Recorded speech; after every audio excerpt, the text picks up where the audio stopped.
दो दोस्त थे। एक दोस्त ने अपने दूसरे दोस्त से पूछा, यार ये बताओ कि तुम्हारी वालिदा की फेवरेट डिश क्या है, खाने में फेवरेट डिश क्या है। बहुत देर तक सोचता रहा, फिर रोने लग गया। तो कहा कमाल है, इतनी देर से जवाब नहीं दे रहे। वो वेस्टर्न वर्ल्ड का शख्स था जिसने ये सवाल किया था। तो उसने कहा कि मेरी माँ की पसंदीदा चीज जो है ना, वो बचा हुआ सालन और बची हुई रोटी है।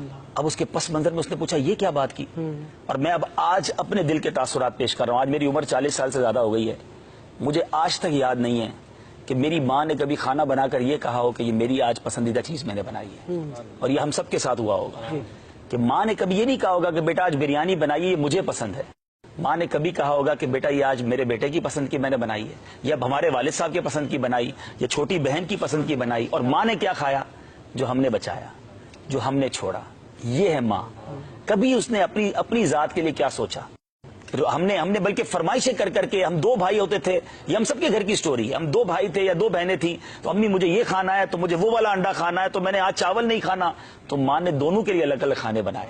माँ को हमने होटल वाली समझा, उससे जो कहा उसने हमें पकाकर खिलाया।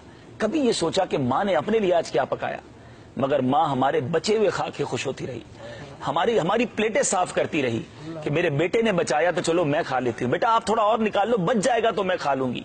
हमने गर्म खाना खाया, हमारी माँ ने हमारे बाद दस्तरखान उठाकर ठंडे खाने खाए।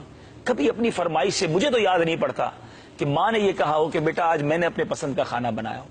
ऐसी अजीम हस्ती हो और उसकी दुआएं ना ली जाएं।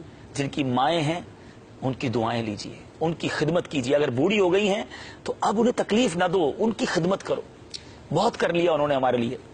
बीमार है तो ये रब का एक तरह से, मैं समझता हूं, ये पता नहीं मेरी बात दुरुस्त है कि नहीं, कि जिसके वालिदैन बीमार हो जाए ना, या ऐसी पोजीशन में आ जाए कि अब उनकी खिदमत की हाजत है, तो ये बेटे के लिए खुशबख्ती का वक्त भी है कि अल्लाह ने जिंदगी में अब तुम्हें वक्त दिया है खिदमत करने का। वरना कई माँ बाप बच्चों को खिदमत का मौका ही नहीं देते, पहले ही चले जाते हैं, खुदमत करते करते ही चले जाते हैं।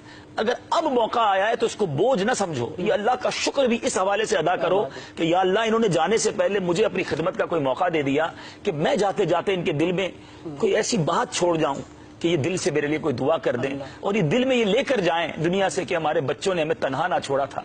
बदनसीब है वो बच्चे जो ओल्ड हाउस में माँ बाप को छोड़ा है।